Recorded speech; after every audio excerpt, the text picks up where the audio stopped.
Bismillahirrahmanirrahim. Assalamualaikum warahmatullahi wabarakatuh. Nama saya Muhammad Ilyas Ilesa dari kelas Pendidikan Bahasa Arab D. Di sini saya akan menjelaskan tentang Islam di Kota Makkah. Memasuki 14 tahun usia pernikahan Nabi Muhammad SAW dengan Siti Khadijah, Nabi Muhammad SAW sering melakukan ibadah diiringi dengan memohon petunjuk kepada Allah Subhanahu wa taala, yaitu berkhalwat di Gua Hiro. Dan Gua Hiro itu berada di Bukit Nur atau Jabal Nur yang terletak di dekat Mekah. Berkhalwat ini dilakukan Nabi Muhammad SAW dengan khusyuk. Kadang sampai beberapa hari beliau baru pulang jika bekal sudah habis. Di sanalah beliau menghabiskan waktu selama berhari-hari dan bermalam-malam. Pada malam bertepatan dengan malam Jumat tanggal 17 Ramadan, yaitu ketika beliau sedang bertafakur di dalam Gua Hiro, dan Nabi Muhammad telah berusia 40 tahun, beliau didatangi malaikat Jibril yang berkata kepadanya, "Bacalah wahai Muhammad." Dan Nabi Muhammad menjawab, "Saya tidak bisa membaca." Malaikat Jibril memeluk Nabi Muhammad dan mengulangi perintah ini untuk kedua kalinya. Dan pada yang ketiga kalinya, Nabi Muhammad berkata, "Apa yang harus saya baca?" Lalu Jibril berkata kepadanya dengan membawa wahyu pertama dari Allah Subhanahu wa taala, yang artinya, "Bacalah dengan menyebut nama Tuhanmu yang menciptakan.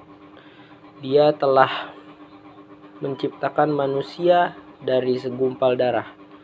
Bacalah, dan Tuhanmu lah yang maha pemurah, yang mengajar manusia dengan perantara kalam. Dia mengajar kepada manusia apa yang tidak diketahuinya." Surat Al-Alaq ayat 1-5. Nabi Muhammad Sallallahu Alaihi Wasallam mengikuti apa yang diucapkan malaikat Jibril dengan baik sampai hafal. Setelah itu, malaikat Jibril pun meninggalkannya, dan Rasulullah sudah tidak kuat lagi berada di Gua Hiro. Akhirnya beliau pulang ke rumahnya dengan raut muka yang pucat dan menghampiri istrinya, yakni Siti Khadijah. Dan Siti Khadijah merasa heran dan bertanya, "Apa yang sedang terjadi?" Dengan gemetar sambil berkata, selimuti aku, selimuti saya ya Khadijah." Maka Siti Khadijah pun menyelimutinya, sehingga rasa takutnya Nabi Muhammad SAW sirna. Lalu memberitahu Siti Khadijah tentang apa yang telah diperolehnya di Gua Hiro, dan berkata kepada Siti Khadijah, "Sungguh saya khawatir terhadap diri saya." Khadijah menanggapinya dan menenangkan serta meyakinkan Nabi Muhammad SAW, "Sesekali tidak, demi Allah, dia tidak akan merendahkan dirimu untuk selamanya, karena sesungguhnya engkau adalah orang yang menyambungkan tali persaudaraan, menanggung beban kesusahan orang, memberi orang yang tidak punya, dan menjamu tamu, dan menolong orang yang menegakkan kebenaran." Setelah tenang, Siti Khadijah mengajak Nabi Muhammad SAW untuk menemui saudaranya, seorang ahli kitab, yakni Waraqah bin Naufal.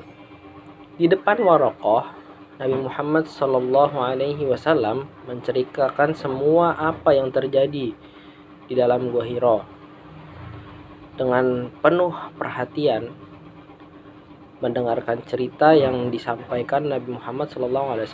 Kemudian Waraqah membuka kitab Taurat dan Injil serta berkata, "Demi Tuhan, yang datang itu adalah malaikat Jibril yang pernah datang pada Nabi Musa. Baik-baiklah menjaga diri, tabahkan hatimu wahai Muhammad, kelak engkau akan diangkat menjadi rasul. Jangan takut, tapi gembiralah menerima wahyu itu. Setelah Nabi Muhammad SAW mendapat wahyu yang pertama dari Allah Subhanahu wa Ta'ala dan juga telah mendapat nasihat dari Waraqah bin Naufal, beberapa malam Nabi Muhammad SAW telah siap menerima wahyu kembali, tetapi wahyu tersebut tidak kunjung datang. Baru pada malam ke-40 wahyu kedua turun. Waktu itu Nabi sedang berjalan-jalan ke suatu tempat. Tiba-tiba mendengarkan suara, "Ya Muhammad, engkau benar utusan Allah." Nabi langsung merasa takut mendengarkan suara itu. Beliau segera kembali ke rumahnya dan menyuruh istrinya, yakni Siti Khadijah, menyelimutinya lagi. Suara tadi terdengar lagi dengan jelas dan semakin dekat. Dan malaikat Jibril mendatanginya sambil duduk di atas kursi antara bumi dan langit. Lalu turunlah ayat Al-Mudaththir, yakni ayat tentang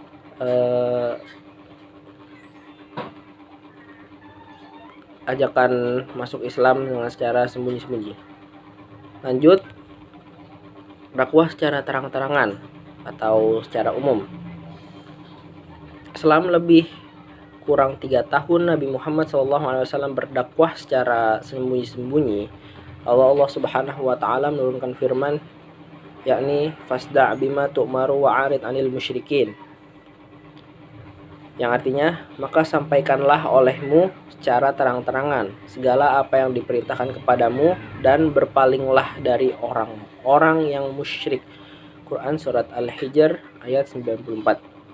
Ayat ini menandai dimulainya dakwah Nabi Muhammad SAW secara terang-terangan, menyeru ke segenap lapisan manusia kepada agama Islam secara terang-terangan, baik dari golongan bangsawan maupun lapisan hamba sahaya.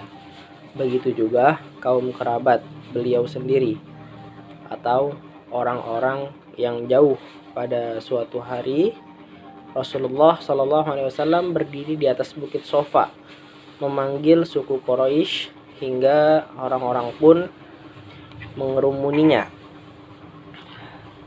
Di antara mereka terdapat pamannya, yakni Abu Lahab, seorang tokoh Quraisy yang paling memusuhi Allah dan Rasulnya. Tatkala orang-orang telah berkumpul, beliau bersabda, "Bagaimana pendapat kalian seandainya saya memberitahu kalian bahwa di balik gunung ini ada musuh yang menanti kalian? Apakah kalian mempercayai saya?" Mereka menjawab, "Yang terlintas di hati kami tentang Anda adalah kejujuran dan amanah." Beliau lalu bersabda, "Saya adalah orang yang memberi peringatan kepada kalian bahwa di hadapan kalian ada siksa yang maha berat." Kemudian Rasulullah SAW mengajak mereka untuk menyembah Allah Subhanahu wa Ta'ala dan meninggalkan berhala yang selama ini mereka sembah dan mereka buat. Abu Lahab langsung keluar dari kerumunan orang-orang dan berkata, "Celakalah kamu, apakah karena ini kamu mengumpulkan kami?" Setelah itu, jadi Nabi Muhammad dihina-hina oleh Abu Lahab dan turunlah surat Al-Lahab.